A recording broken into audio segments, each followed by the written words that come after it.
क्या आप जानते हैं, अगर आप बिहार से हैं, चाहे फिर पटना हो, मुजफ्फरपुर, भागलपुर, पूर्णिया, सहरसा या फिर किसी भी जिले से मुझे देख रहे हैं, सिर्फ इन 8 टॉपिक्स को करके ना बाबू एग्जाम में नंबर लाए जा सकते हैं। 25 नंबर की जो अपनी केमिस्ट्री यानी कि रसायन विज्ञान आती है, पिछले 5 साल के पेपर को मैंने एनालिसिस किया, अच्छे से गहन अध्ययन किया और पता चला कि अगर सिर्फ हम इन सारे चैप्टर्स के इन सारे टॉपिक को अगर कर ले तो बाबुआ सारा काम हो जाएगा। लेकिन ये सब जानने के बावजूद भी 90% बच्चे फेल हो जाते हैं। क्यों? सब कुछ पढ़ के चले जाते हैं, लेकिन सवाल कहां से बन रहा है वो जानना बहुत जरूरी होता है। तो आज की इस वीडियो में मैं तुम्हें केमिस्ट्री यानी कि अपने रसायन विज्ञान के उन चैप्टर्स बाई सारे टॉपिक्स के बारे में बताने वाला हूं, सिर्फ जिनको पढ़ के तुम पूरे केमिस्ट्री में फुल स्कोर कर सकते हो। पिछले 5 साल के पेपर उठा के देख लेना बेटा, सारे के सारे सवाल इन्हीं सारे टॉपिक से आए हैं। और नहीं हुआ ऐसा तो कमेंट सेक्शन में लिख देना कि कोई ऐसा टॉपिक है क्या जो मैं मिस कर गया हूं। चलो सीधा आते हैं हम चैप्टर वाइज उन सारे टॉपिक्स को देखते हैं। देखो, सबसे पहली बात कि आखिर रणनीति क्या है, हमारा उद्देश्य क्या है। उद्देश्य यानी कि ऑब्जेक्टिव भैया वो सिंपल है कि अगर हम उन टॉपिक्स पे ध्यान केंद्रित कर दे जहां से एग्जामिनर हर साल सवाल बना रहा है और डायरेक्ट क्वेश्चन फॉर्म कर रहा है, ज्यादा मौका नहीं एग्जामिनर के पास इन्हीं टॉपिक से रिलेटेड क्वेश्चन बनाने बरखुरदार को, तो आपके पास मिल जाएगी आपको एक स्मार्ट स्टडी स्ट्रैटेजी। आप एकदम स्पेसिफिक हो जाओगे कि यार मुझे तो सिर्फ इसी टॉपिक के ऊपर काम करना है। परिणाम यानी रिजल्ट क्या होगा? रिजल्ट ऑब्वियस सी बात है 20 से 25 नंबर जो है वो आप आसानी से स्कोर कर सकते हो। मुझे पता है तुम सब टॉपिक के बारे में बात करने आए हो, तो हम टॉपिक के बारे में बात करते हैं। पहला chapter chemical reactions and equations या फिर रासायनिक अभिक्रिया और समीकरण। इस चैप्टर में 7 से 8 नंबर के सवाल आते हैं। कौन कौन से टॉपिक से जहां सवाल पूछा जाता है? एक टॉपिक भैया फिक्स है, समीकरण का संतुलन करना, बैलेंसिंग ऑफ केमिकल इक्वेशंस यानी कि कंजर्वेशन ऑफ मास के ऊपर।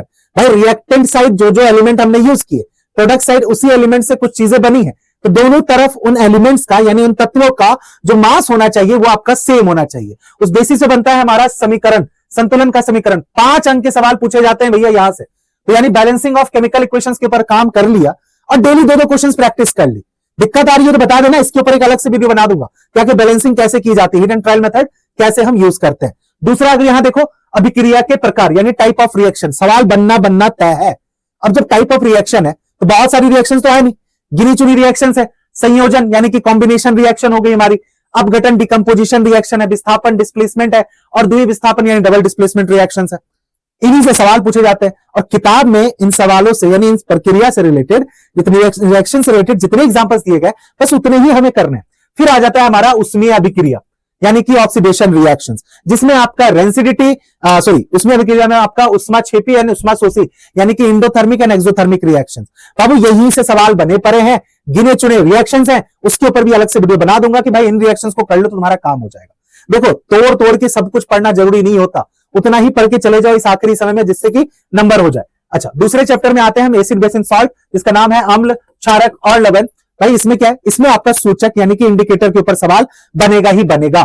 महत्वपूर्ण अवधारणा यानी कि जितने जितने आपको इंडिकेटर दिए गए हैं, जैसे कि लिटमस पेपर है, फिनोप्थलीन है, मिथाइल ऑरेंज है, उनके रंगों में क्या परिवर्तन आता है जब वो एसिड और बेस से रिएक्ट करते हैं, वहां से सवाल बनेगा। तो आपको पता है तो आपको याद ही रखनी है ना कि फिनोप्थलीन कब पिंक हो जा रहा है, फिनोप्थलीन कब ऑरेंज है, कब कलरलेस है जब वो रिएक्ट कर रहा है। फिर आपका पीएच स्केल के ऊपर सवाल बनता है। 0 से 14 होता है पीएच स्केल, आप सबको पता है। 7 आपका न्यूट्रल होता है, 0 से 7 के बीच में सारा का सारा अम्ल है, 7 से 14 के बीच में हम जाएंगे तो वहां हमें क्षार यानी कि बेस देखने को मिलता है। तो ये वाली बात है। और साथ ही साथ आपके महत्वपूर्ण यौगिक यानी जो इंपॉर्टेंट सॉल्ट है इसके अंदर, वहां से बेटा सवाल बहुत है 5 अंक का। बेकिंग सोडा हो गया, washing soda, plaster of Paris हो गया, जिप्सम हो गया, ठीक है। इन सब के प्रिपरेशन यानी कैसे इनको बनाया जाता है, इनकी केमिकल रिएक्शंस और इनके एप्लीकेशंस के ऊपर पूछे जाने वाला सवाल। तो ये है आपका अम्ल, क्षार और लवण के ऊपर। फिर है आपका धातु और अधातु यानी कि metal and non metal, chapter number 3। इससे क्या क्या सवाल है? इसमें सबसे पहले आपका प्रॉपर्टीज ऑफ मेटल्स यानी धातुओं के गुण के ऊपर, उनके रासायनिक गुण और साथ ही साथ किस तरीके से वो रिएक्शंस करते हैं अलग अलग चीजों के साथ। लाइक अम्ल के साथ उनका रिएक्शंस क्या है आप सबको पता है।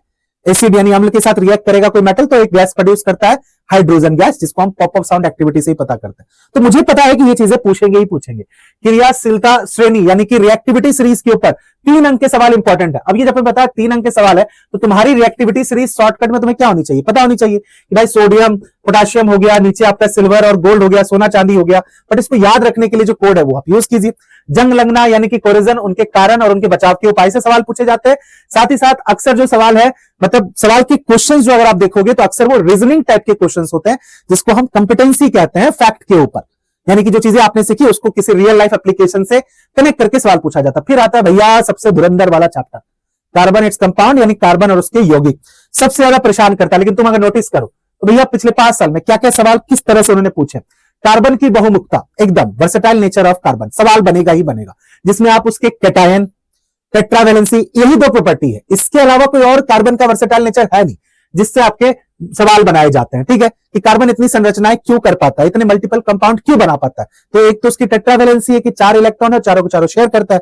दूसरा, उसके पास कैटाइनेशन प्रॉपर्टी है कि एक कार्बन अपने दूसरे मित्र कार्बन के साथ भी बॉन्ड बनाता है, इस वजह से उसका नेचर इतना वर्सेटाइल हो जाता है। फिर आता है सहसंयोजक बंधन, कोवेलेंट बॉन्ड, कार्बन की कोवेलेंसी के ऊपर, कि भाई यही मेन बुनियाद है कार्बन के यौगिक की, यानी कार्बन के कंपाउंड की। फिर इसमें महत्वपूर्ण यौगिक यानी कार्बन के जो इंपॉर्टेंट कंपाउंड है उनसे सवाल है। इथेनॉल है, इथेनोइक एसिड है, बहुत सवाल पूछे जाते हैं इन सब चीजों के बारे में। और साथ ही साथ कार्बन के यौगिक का वर्गीकरण, यानी कि किस तरीके से हम क्लासिफाइड करते हैं। अगर आपको याद आ रहा हो, होमोलोगस सीरीज के अंदर alkane family, alkyne family, alkyne family, और उनके नॉमेनक्लेचर यानी नामकरण के ऊपर सवाल पूछते ही पूछते हैं। अब मुझे ये चीजें क्लियर हो गई। अब आते हैं भाई साहब चैप्टर नंबर 5, तत्वों का आवर्तीय सारणी। मुझे पता है कि तुम सबसे ज्यादा तुम्हारा हाथ तंग इसी चैप्टर में है। एलिमेंट्स को तुमने अभी तक क्लासिफाई करना नहीं सीखा, वर्गीकरण नहीं सीखा, लेकिन मैं तुम्हें बताऊं एकदम बाबू एक पेज में है, एक पेज में है पूरे तत्वों का वर्गीकरण। अगर इसकी वीडियो सबसे पहले चाहिए ना तो कमेंट कर देना। 50 लाइक मुझे मिल गए ना तो यहाँ पे मैं अगली वीडियो इसी के ऊपर बना दूंगा कि भाई तत्वों का वर्गीकरण का जो ट्रेंड है, यानी किस तरीके से उनको भाई लेफ्ट टू राइट जाने पे क्या बदलाव हो रहा है, टॉप टू बॉटम आने पे क्या बदलाव हो रहा है, उसके ऊपर हम बात कर लेंगे। इसमें आवर्त सारणी का जो मैन्युफैक्चरिंग मतलब किस तरह से आवर्त सारणी बनाई गई है, उसमें मेंडलीफ की और आधुनिक आवर्त सारणी सबसे ज्यादा पूछी जाती है। जब से उसके पहले न्यूलन लॉ ऑफ ऑक्टेव है ना, उन सब के बारे में बात हुई है, लेकिन उससे ज्यादा मेंडलीफ और मॉडर्न यानी आधुनिक आपसे पूछा जाता है। तत्वों का वर्गीकरण, धातु, अधातु और मेटलाइट्स कहां कहां पे आपको दिखते हैं पीरियोडिक टेबल के अंदर। देन फिर विभिन्न तत्वों का electronic configuration, this is important. ये पूछा जाता है कि एलिमेंट इतने हैं, एटॉमिक नंबर इतना है, तो उसमें जो इलेक्ट्रॉन्स है उनको हमने कौन से ऑर्बिट के अंदर किस तरीके से डिस्ट्रीब्यूट किया हुआ है। और फिर आता है बाबू आवधिक गुणधर्म, यानी परमाणु त्रिज्या, एटॉमिक रेडियस हो, या फिर मैं इलेक्ट्रोनेगेटिविटी, इलेक्ट्रोपॉजिटिविटी की बात करूं तो वो कब इंक्रीज करती है, कब वो आपकी डिक्रीज करती है। इन सब के ऊपर सवाल भर भर के हैं। अब तुम्हें यहां तक पता चल गया कि यार ये सारी चीजें रसायन विज्ञान के अंदर पूछी जाती है, लेकिन इनमें से मैं क्या कह रहा हूं, ये तो मैंने तुम्हें बता दिया इंपॉर्टेंट टॉपिक जो पिछले 5 साल के पेपर से पूछे गए हैं बाबू। लेकिन इसके बावजूद भी तुम्हें ऐसा तो नहीं कि सारे टॉपिक्स आ रहे होंगे, इनमें से बहुत से टॉपिक है जो तुम्हें नहीं पता है, तुम फंसते हो। कमेंट करके बताओ तुम कौन से टॉपिक में सबसे ज्यादा फंसते हो, सबसे पहली वीडियो उसी के ऊपर बनाऊंगा। 10 मिनट की वीडियो से तुम्हारा काम हो जाएगा। लेकिन बेटा बात वही है, सफलता का रहस्य सिर्फ सुनने में नहीं है, ज्ञान लेने में नहीं है सफलता। जब तक उस ज्ञान जो आपने मुझसे भी लिया उसके ऊपर काम नहीं करोगे तब तक रिजल्ट आपको देखने को नहीं मिलेगा। और मैं बता रहा हूं, मैंने अपने टाइम में ये सारे नॉलेज को यूज किया, जो मेरे गुरु थे उनके मार्गदर्शन पे मुझे रिजल्ट मिला है, आपको भी मिलेगा। स्ट्रैटेजी बहुत इंपॉर्टेंट होती है, किसी भी एग्जाम से पहले आपको स्ट्रैटेजी मिल गई है।